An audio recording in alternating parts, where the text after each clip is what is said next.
হয়েছেন সাংবাদিক বন্ধুদেরকে আমি আমার ব্যক্তিগত তরফ থেকে এবং সরকারের তরফ থেকে দীপাবলির অনেক অনেক শুভেচ্ছা এবং অভিনন্দন জানাচ্ছি। আমাদের ক্যাবিনেট মিটিং সম্পন্ন হয়েছে মাননীয় মুখ্যমন্ত্রীর পৌরোহিত্যে এবং বেশ কিছু গুরুত্বপূর্ণ সিদ্ধান্ত এই মিটিং এ গ্রহণ করা হয়েছে, যার মধ্যে অন্যতম হল রাজ্যের কর্মচারীদের জন্য সুখবর। দীপাবলির উপহার হিসাবে রাজ্যের কর্মচারীদের মাননীয় মুখ্যমন্ত্রীর নেতৃত্বে আজকের এই ক্যাবিনেট মিটিং এ সিদ্ধান্ত গ্রহণ করা হয়েছে যে কর্মচারীদের ৫% ডিএ সেখানে প্রদান করা হবে উইথ এফেক্ট ফ্রম 1 নভেম্বর 2024। আগামী মাসের নভেম্বর মাসের 1 তারিখ থেকে রাজ্য সরকারের কর্মচারীদের 5% ডিএ সেখানে প্রদান করা হবে, এফেক্ট হবে, এবং তার জন্য খরচ করা হবে প্রতি বছরে 500 কোটি টাকা। 1% DA equal to 100 crore, 5% equal to 500 crore। প্রস্তাব এসছে 3% দেওয়া, 4% দেওয়া, না 5% দেওয়া, কিন্তু মাননীয় মুখ্যমন্ত্রী সুন্দরভাবে উনি চাইছেন কেন্দ্রীয় সরকারের সঙ্গে যে গ্যাপটা রয়েছে সেই গ্যাপটাকে আরো কম করে আনতে, এবং পরিষ্কার ভাষায় বলেছেন যে গ্যাপটা আমরা যত কম করতে পারি কেন্দ্রীয় সরকারের সঙ্গে। ইতিমধ্যে কেন্দ্রীয় সরকার 3% ঘোষণা করেছে, 53% টোটাল হয়েছে, আমাদের 25% রয়েছে, আজকে 5% দেওয়া হলো, 30% করা হলো, এবং আমাদের লক্ষ্য থাকবে আগামী দিনে কেন্দ্রীয় সরকারের কর্মচারীদের সঙ্গে রাজ্য সরকারের কর্মচারীদের ডিএর যে ফারাক সেটাকে আরো কম করে আনা। তা আমরা অভিনন্দন জানাচ্ছি মাননীয় মুখ্যমন্ত্রীকে, ক্যাবিনেটকে, যে আর্থিক প্রতিকূলতার মধ্যে থেকেও আপনারা জানেন যে ভয়াবহ ফ্লাডে ত্রিপুরা রাজ্যে ব্যাপক ক্ষয়ক্ষতি হয়েছে। অর্থ দপ্তর থেকে প্রায় 1700 কোটি টাকা সেখানে বিভিন্ন লস আমাদের সেখানে প্রদান করতে হয়েছে। রাস্তাঘাট, পানীয় জল, বিদ্যুৎ, কৃষি, প্রতিটা ক্ষেত্রে ক্ষয়ক্ষতি সম্পন্ন হয়েছে, প্রবল আমাদের মাননীয় ক্ষতি হয়েছে। তারপরেও এই আর্থিক পরিস্থিতির মধ্যে থেকেও রাজ্যের মাননীয় মুখ্যমন্ত্রী এবং ক্যাবিনেট এই বলিষ্ঠ সিদ্ধান্ত গ্রহণ করেছেন, কর্মচারীদের 5% ডিএ সেখানে প্রদান করেছেন। এই 5% ডিএ প্রদানের ফলে কেন্দ্রীয় সরকারের সঙ্গে যে গ্যাপ, যেটা আমি আগে বলেছি, সেটা অনেকটা কমলো। 30% গিয়ে আমরা দাঁড়িয়েছি। কেন্দ্রীয় সরকার 3% কতদিন আগে ঘোষণা করেছেন, কয়েকদিন আগে, এবং 53% এখন কেন্দ্রীয় সরকার দিচ্ছে, আমরা 30% দিচ্ছি, এবং আগামী দিনে নিশ্চয়ই অর্থনৈতিক পরিস্থিতির উপর বিবেচনা করে এই ডিএ প্রদানের সিদ্ধান্ত আবার পরবর্তী সময়ে ঘোষণা করা হবে। এটা একটা বলিষ্ঠ সিদ্ধান্ত আজকের এই ক্যাবিনেটে মাননীয় মুখ্যমন্ত্রীর পৌরোহিত্যে সেখানে ঘোষণা করা হয়েছে এবং সিদ্ধান্ত গ্রহণ করা হয়েছে। তার বাইরে আপনারা জানেন আমাদের রাজ্যের গর্ব TSR, ত্রিপুরা স্টেট রাইফেল। দীর্ঘদিন ধরে TSR এর দাবি ছিল, যারা জওয়ানরা রয়েছেন তাদেরকে প্যারামিলিটারি হিসাবে ঘোষণা দেওয়া হয়েছে অনেক আগে। বিগত সরকারও সেদিকে কর্ণপাত করেন। তাদের বিভিন্ন দাবি দেওয়া সমস্ত কিছু নিয়ে আমাদের সরকার গঠিত হওয়ার পর আমরা আন্তরিকভাবে তাদের দাবি দেওয়া পূরণের জন্য বিভিন্ন সিদ্ধান্ত আমরা গ্রহণ করেছি। মাননীয় মুখ্যমন্ত্রী TSR এর যে রেশন মানি সেটা 1000 থেকে 2000 টাকা করার ঘোষণা করেছে। যেটা আগে রেশন মানি ছিল 1000 টাকা TSR তে, সেই রেশন মানি 1000 থেকে আজ 2000 টাকা করে ঘোষণা সেখানে গ্রহণ করেছে। TSR জওয়ান যারা রয়েছেন তাদের পোশাকের জন্য 10,000 টাকা করে দেওয়া হতো, এখন থেকে সেই টাকা 12,000 টাকা করে প্রদান করা হবে। তাদের যে ইউনিফর্ম, পোশাক, আগে সেটা 10,000 টাকা প্রদান করা হতো না। আমাদের সরকার আসার পর সেই সিদ্ধান্ত আমরা গ্রহণ করেছি এবং সেই 10,000 টাকা থেকে এখন সেই টাকা বাড়িয়ে 12,000 টাকা সেখানে প্রদান করা হবে। প্রত্যেক টিএসআর ব্যাটালিয়নে 5 লক্ষ টাকা করে জিমন্যাসিয়াম স্থাপনের ব্যবস্থা করা হবে। যতগুলো ব্যাটালিয়ন রয়েছে প্রতিটি ব্যাটালিয়নে 5 লক্ষ টাকা করে জিমন্যাসিয়াম, যাতে তারা শারীরিকভাবে মানসিকভাবে সুস্থ থাকতে পারে তার জন্য জিমন্যাসিয়াম প্রদানের ব্যবস্থা করা হবে। এবং টিএসআর ব্যাটালিয়নে যারা মেডিকেল অফিসার, ডাক্তার, তাদের চিকিৎসার জন্য থাকেন, তাদের মাসিক যে সাম্মানিক সেটা 60,000 টাকা করার সিদ্ধান্ত গ্রহণ করা হয়েছে এবং মাননীয় মুখ্যমন্ত্রী সেই সিদ্ধান্ত গ্রহণ করেছেন। অ্যাডহক ভিত্তিতে 240 জন জওয়ানের প্রমোশনের ব্যবস্থা করা হবে। বিভিন্ন টিএসআর জওয়ানরা রয়েছেন যারা বিভিন্ন অনেক বছর ধরে প্রমোশন থেকে বঞ্চিত। অ্যাডহক ভিত্তিতে 240 জন টিএসআর জওয়ানের সেখানে প্রমোশনের ব্যবস্থা করা হবে এবং টিএসআর পোস্টে এবং বারাকের মধ্যে মেরামত ও রক্ষণাবেক্ষণের জন্য 5 কোটি টাকা অর্থ বরাদ্দ করা হয়েছে। তারা যে ক্যাম্প বারাক তাদের রয়েছে, যেখানে তারা থাকেন, সেই ক্যাম্পে অনেক অপ্রতিকূল সেখানে পরিস্থিতি রয়েছে। কিছু কিছু বিষয়ে মাননীয় মুখ্যমন্ত্রী সরেজমিনে অনেক জায়গায় উনি গেছেন, পরিদর্শন করেছেন। তো সারা রাজ্যে প্রত্যেকটি টিএসআর ক্যাম্পে যেখানে যে ধরনের শর্টফল গুলো রয়েছে সেগুলো রক্ষণাবেক্ষণ এবং মেরামতির জন্য টোটাল 5 কোটি টাকা প্রদানের সেখানে সিদ্ধান্ত গ্রহণ করা হয়েছে। তো টিএসআরদের জন্য এটা বিরাট সিদ্ধান্ত, বিশেষ করে তাদের যে রেশন মানি দীর্ঘদিন ধরে তাদের দাবি ছিল সেটাকে বৃদ্ধি করা। 1,000 টাকা ছিল, আমাদের সরকার আসার পরই সেই টাকাটা বৃদ্ধি করা হয়েছিল এবং আজকে সেটাকে 2,000 টাকা করার মাননীয় মুখ্যমন্ত্রী সিদ্ধান্ত, একটা বলিষ্ঠ সিদ্ধান্ত উনি গ্রহণ করেছেন।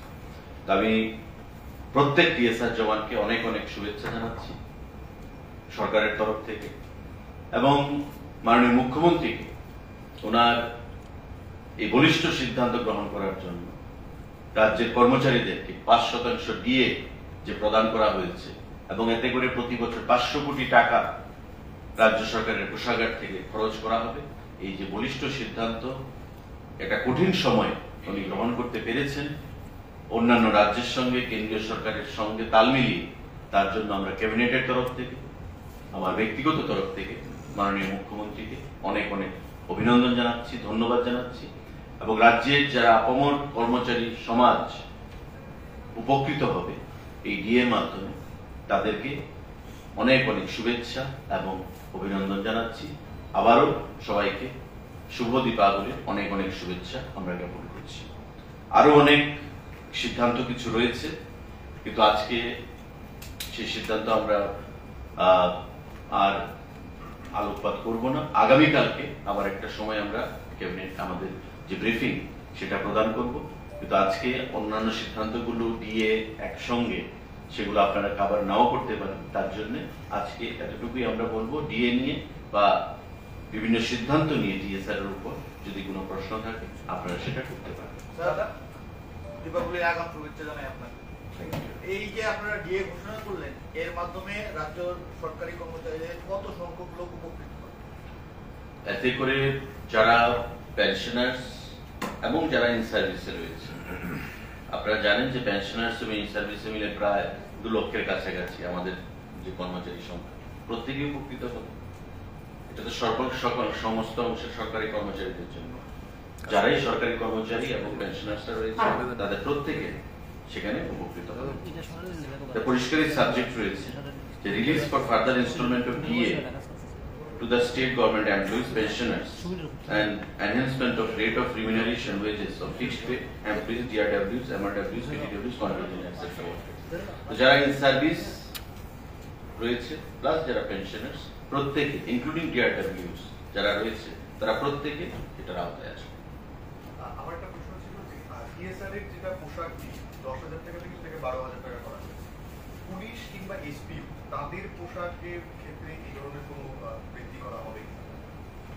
দেখুন, আজকে যেটা আমি বললাম, টিএসআর হচ্ছে প্যারামিলিটারি, টিএসআর কিন্তু পুলিশ না।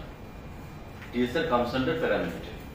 তো টিএসআর এর যে সুযোগ সুবিধা সেটা আলাদা, প্যারামিলিটারি টাইপ সেটা নেওয়া হয়েছে। পুলিশ স্বাভাবিকভাবেই আমাদের টিএ যে বৃদ্ধি করা হয়েছে তার আন্ডারে চলে আসবে। পুলিশও তো সরকারি কর্মচারী, তো তার আন্ডারে চলে আসবে। আর টিএসআরও সরকারি কর্মচারী, তাদের আন্ডারে আসবে। কিন্তু টিএসআর কে আমরা বরাবরই একটা আলাদা দরজা দিয়ে থাকি। যেটা আজকে সিদ্ধান্ত নিয়েছে, পরবর্তী সময় পুলিশ সম্পর্কে যদি সিদ্ধান্ত হয় সেটা আপনারা নিশ্চয়ই জানবেন। আর এসপিও, আমরা গত কয়েকদিন আগে এসপিওদের বেতন ভাতা বৃদ্ধি করেছি, গত মাসখানেক আগে এসপিওদের বেতন ভাতা বৃদ্ধি হয়েছে। দেখুন, এটা প্রো পিপল গভর্নমেন্ট। আমি আবারও বলছি, of the people, by the people and for the people. যে কোনো সিদ্ধান্ত আমরা জনগণের বিবেচনা কথা মাথায় রেখেই আমরা গ্রহণ করি, এবং এখানে কোনো রাজনৈতিক ভেদাভেদ, রাজনৈতিক রং দেখে কোনো সিদ্ধান্ত গ্রহণ করা হয় না। এবং মাননীয় মুখ্যমন্ত্রীও যখন প্রপোজাল এলো আমাদের এই ডিএ নিয়ে 3%, 4%, 5% কোনটা দেবে, ক্যাবিনেট হ্যাজ টু ডিসাইড। সঙ্গে সঙ্গে উনি বললেন যে 5% দিয়ে দিই। গ্যাপটা আমরা যত পারি আমরা গ্যাপটা কমাতে হবে কেন্দ্রীয় সরকারের সঙ্গে। তো এই যে জিনিসটা আমরা বিগত দিনে দেখেছিলাম, দিদেন গভর্নমেন্ট, লেফট গভর্নমেন্টের সময় 2%, 3% দিয়ে দিতে ওদের কষ্ট হতো। কিন্তু আমাদের সরকার আসার পর আপনারা দেখেছেন, just prior to assembly election 2023, at a time in one go আমরা 12% দিয়ে ডিক্লেয়ার করেছি। কয়েকদিন আগে 5% আমরা দিয়েছি। আমাদের সরকার এই নিয়ে 25% দিয়ে প্রদান করল। 20% তার আগে, আজকে 5%, 25% আমরা প্রদান করলাম। মানসিকতা থাকতে হয়। আপনাকে আমি কিছু দেব, আমার সেই মেন্টালিটি, আমার সেই গার্ডস, ডিসিশন নেওয়ার অ্যাবিলিটি, সেগুলো আমাদের থাকতে হয়, যেটা আমাদের সরকারের রয়েছে। আর মাননীয় মুখ্যমন্ত্রী সেই সিদ্ধান্ত গ্রহণ করে উনি প্রমাণ করেছেন, যেটা প্রো পিপল গভর্নমেন্ট। তো স্বাভাবিকভাবেই আগামী দিনেও যে কোনো সিদ্ধান্ত আমাদের জনগণের কথা মাথায় রেখে আমরা গ্রহণ করব। এ রাজ্যের মানুষের অর্থনৈতিক বুনিয়াদকে শক্তিশালী করার জন্য আমরা গ্রহণ করব, এবং যাতে মানুষ এ রাজ্যে জাত বা ধর্মবর্ণ নির্বিশেষে ভালো থাকতে পারে, সে কথা মাথায় রেখে আমরা সিদ্ধান্ত গ্রহণ করব। আমার একটা জিনিস যেটা জানার জন্য মিনলি, যে আমরা সবসময় বলি আর্থিক প্রতিকূলতা, ফাইন্যান্সিয়াল কনস্ট্রেইন বা এই সমস্ত কিছু, এই যে 500 কোটি টাকা, এই টাকাটা কোথায় আসে? দেখুন, এটা আমাদের তো বাজেট এস্টিমেট, যেটা বাজেট এস্টিমেটের উপর থেকে আমাদের আনতে হবে। বাজেটটা কি? বাজেটটা হচ্ছে একটা এস্টিমেট। আপনি একটা বিল্ডিং বানাবেন, আপনাকে ইঞ্জিনিয়ার, কার্পেন্টার, রাজমিস্ত্রি আপনাকে একটা এস্টিমেট দিয়েছে, আপনার এই খরচ হবে। আপনার খরচ বেশিও হতে পারে, আপনার কমও হতে পারে, কিন্তু আপনি প্রিপারেশনটা নেবেন যে আমি বিল্ডিং বানাবো, আমার 50 লক্ষ টাকা খরচ হবে, এই একটা অ্যারেঞ্জমেন্ট আপনি রাখবেন। তো বাজেটটা হচ্ছে একটা এস্টিমেট। এটা এমন নয় আমাদের যে বাজেট রয়েছে 27,000 কোটি টাকার উপর, এমন নয় যে আবার 27,000 কোটি টাকাই আসবে। এটা 28,000 কোটিও আসতে পারে, আবার এটা 25,000 কোটিও আসতে পারে। তো যখন যেমন হয় তখন আমরা বিভিন্ন ভাবে কেন্দ্রীয় সরকার থেকে অনুদান আছে, সেটাকে নিয়ে আমাদের শেয়ার অফ ট্যাক্সেস, আমাদের জিএসটি, আমাদের স্টেট রেভিনিউ, সমস্ত কিছু মিলিয়ে আমাদের সেখানে চলতে হয়, যেহেতু আমাদের কেন্দ্রীয় সরকারের উপরই সমস্ত অনেকটা বিষয় নির্ভরশীল করতে পারে। মোর দেন 90% আমাদের নির্ভর করতে হয়। তো সেটা টাকাটা ফিনান্স ক্যালকুলেট করে অ্যারেঞ্জ করেছে।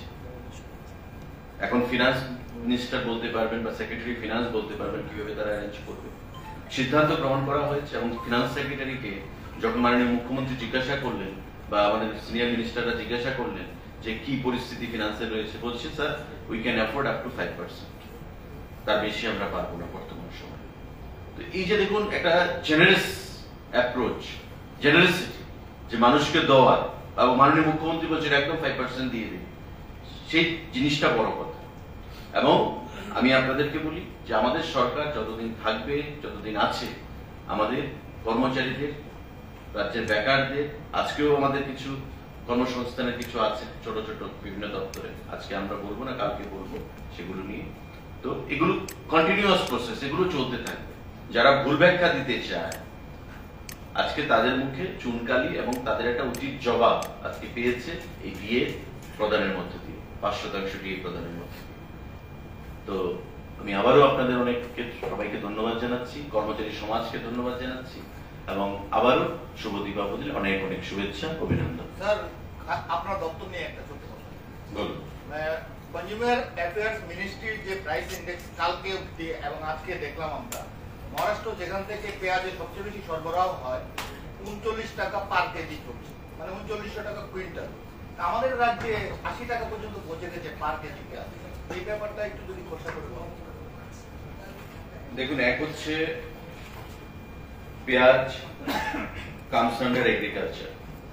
আমি আগেও বলেছি, food department is only responsible for PDS item. পেঁয়াজ, সবজি পত্রপত্রিকাতে দেখি আমরাও, কিন্তু অনেকে না জেনেও লিখে, আবার অনেকে জেনেও লিখে। এগুলো এগ্রিকালচার ডিপার্টমেন্টের অধীন, যেগুলো সবজির বিষয়গুলো। তারপরও আপনারা বলছেন, আমি বলছি, ইন্ডেক্স আপনি দেখেছেন যেখানে 39,000, দেখবেন দিল্লিতে যা রেট আছে কলকাতাতে সেই রেট নয়, আবার কলকাতাতে যে রেট আছে গুয়াহাটিতে সেই রেট নয়। গুয়াহাটিতে যে রেট থাকবে আগরতলাতে নট নেসেসারিলি সেই রেট হবে। গুলবাজারে মার্কেটে যে রেট আছে সব পেঁয়াজে, আপনি উদয়পুরে সেই রেট থাকবে না। Time to time, place to place vary করবে, অবশ্যই করবে। কারণ কলকাতা থেকে আমার মালটা যদি আসে, পেঁয়াজ নাসিক থেকে আসে, ধরুন ভারতবর্ষে পেঁয়াজ থেকে আসে, পাকিস্তান থেকে আসে মেজরিটি পেঁয়াজ। সেখানে আপনার এখন যদিও বন্ধ রয়েছে, আগে যেটা পাকিস্তান থেকে আসতো, নাসিকের পেঁয়াজ দেখবেন, আপনি সার্চ করে দেখবেন। এখন নাসিক থেকে কলকাতা আসবে, ট্রান্সপোর্টেশন কস্ট রয়েছে, ডিলারের কমিশন রয়েছে, মার্জিন রয়েছে। এবার কলকাতা থেকে গুয়াহাটিতে আসবে, ট্রান্সপোর্টেশন কস্ট রয়েছে, যারা ডিলার তাদের মার্জিন রয়েছে। আপনার গুয়াহাটি থেকে আগরতলা আসবে, তো স্থানে স্থানে আসতে যেতে অনেকটা রেটের হেরফের ঘটে।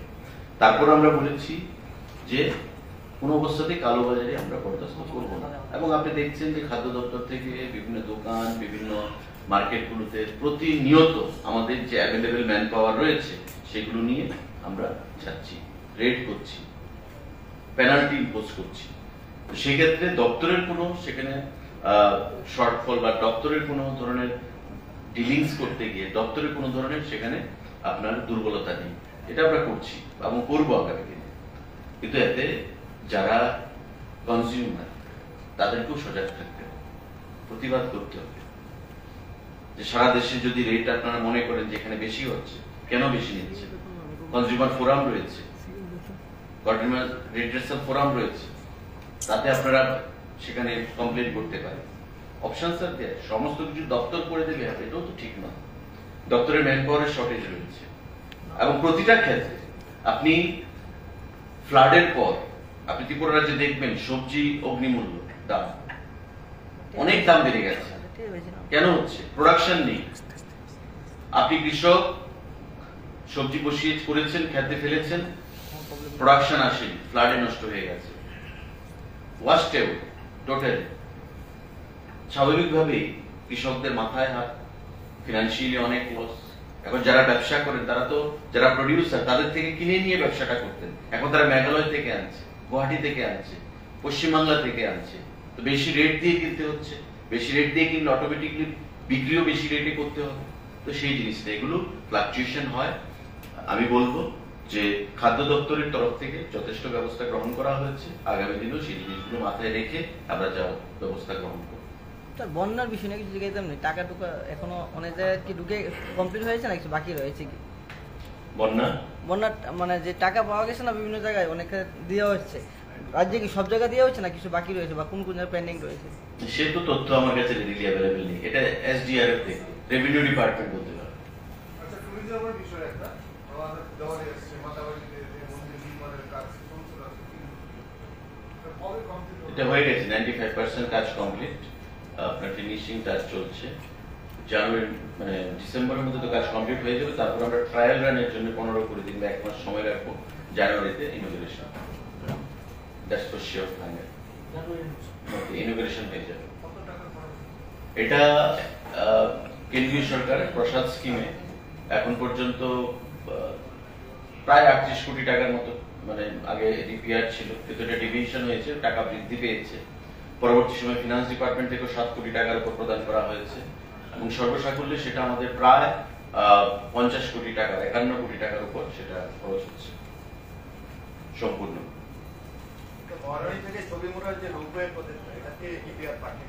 পাঠানো হয়েছে, এটা কেন্দ্রীয় সরকারের সঙ্গে আলোচনা চলছে। Thank you.